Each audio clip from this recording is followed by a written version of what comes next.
Olá pessoal, estamos de volta com mais uma aula do nosso curso Regras de Ouro para escrever um artigo científico.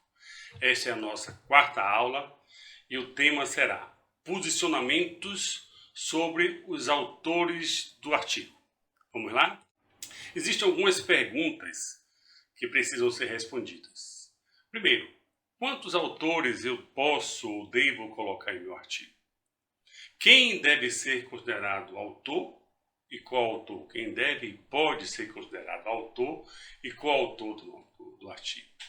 E em qual posição eles devem estar na lista?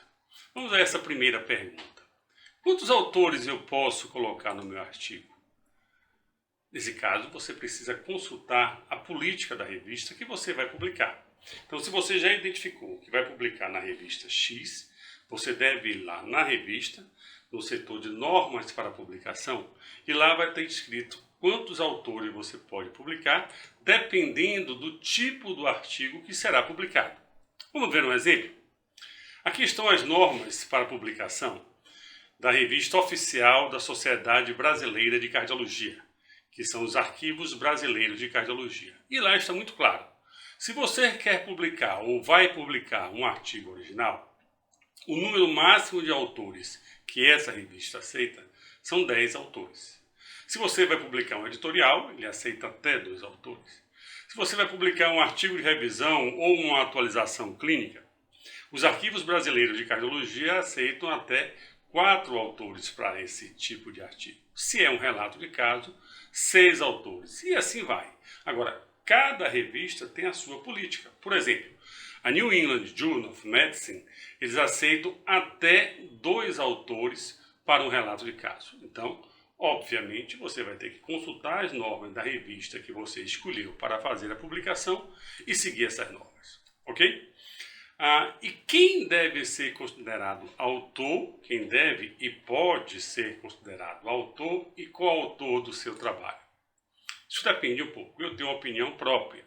E existe a opinião aceita pela grande maioria das revistas. Eu acho que todo autor, até por uma questão de mérito, todo autor ou coautor deve entender o suficiente para ser capaz de apresentar e defender o trabalho em um congresso ou em uma reunião científica.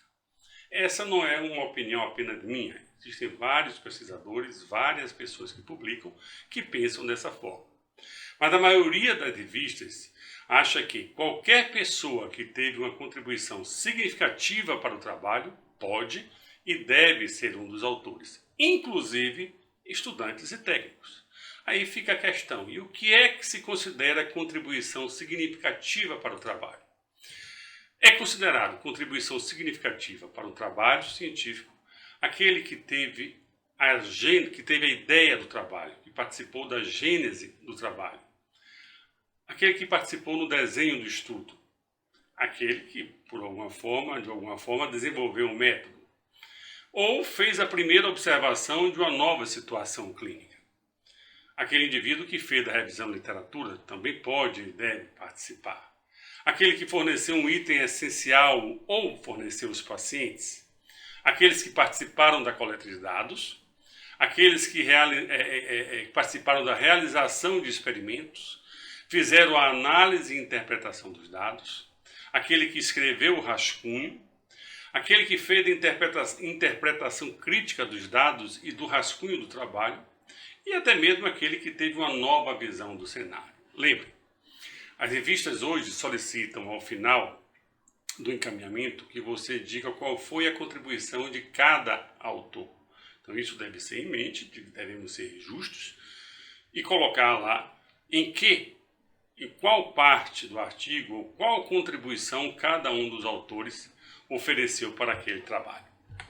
A outra pergunta, também importante, é em qual posição os autores devem estar na lista. Quem deve ser o primeiro autor?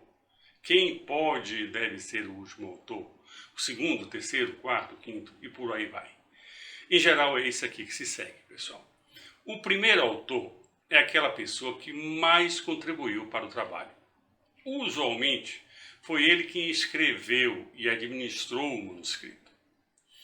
É possível que duas pessoas tenham tido contribuições semelhantes e muito importantes para a gênese, para a escrita daquele trabalho. E as revistas aceitam que você coloque lá, primeiro autor fulano, segundo autor Beltrano, mas você pode chamar, colocar uma observação dizendo que esses dois autores tiveram contribuições equivalentes e ambos são considerados como primeiros autores do trabalho.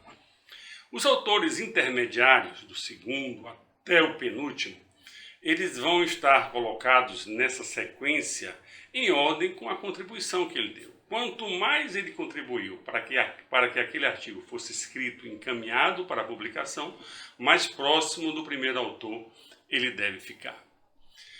O último autor, existe o autor honorário, bem lembrado aqui. O autor honorário ele tem o nome na lista, mas não esteve envolvido diretamente com a pesquisa. Isso gera certa controvérsia, mas é aceito pelas revistas.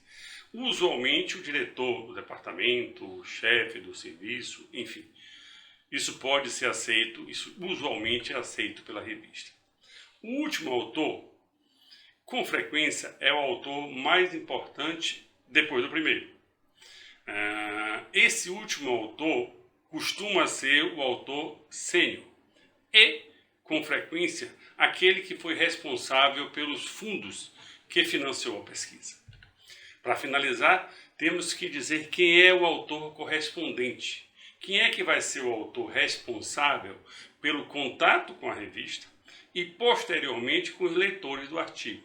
Então, você encaminha um artigo, aquele artigo pode gerar discussão e pode gerar uma carta dos leitores para o autor e para os editores da revista.